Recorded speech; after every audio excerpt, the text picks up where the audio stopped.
Sylhet two Cox's Bazar flight চালু করা সহ বিমানের ভাড়া নৈরাজ্য নিয়ন্ত্রণে সরকার কাজ করছে বলে জানিয়েছেন বাণিজ্য মন্ত্রী খন্দকার আব্দুল মুকতাদির। দীর্ঘদিন বন্ধ থাকার পর বিমান বাংলাদেশ এয়ারলাইন্সের সিলেট ম্যানচেস্টার সরাসরি ফ্লাইট সিলেট ওসমানী আন্তর্জাতিক বিমানবন্দরে অবতরণ করলে যাত্রীদের শুভেচ্ছা জানিয়ে তিনি একথা বলেন।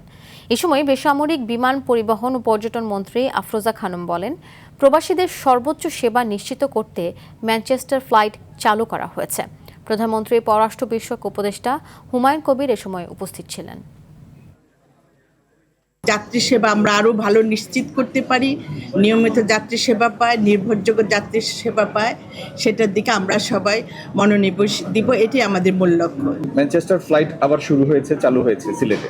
আগামী দিনে ইনশাল্লাহ সিলেট কক্সবাজার রুটের বিমান আমরা দেখব। প্রবাসী এবং আমরা দেশের মধ্যে যে সবার লগে যে একটা স্ট্রং বন্ধন তৈরি করা, এই ফ্লাইটের মধ্যে আজকে চালু হইল আবার।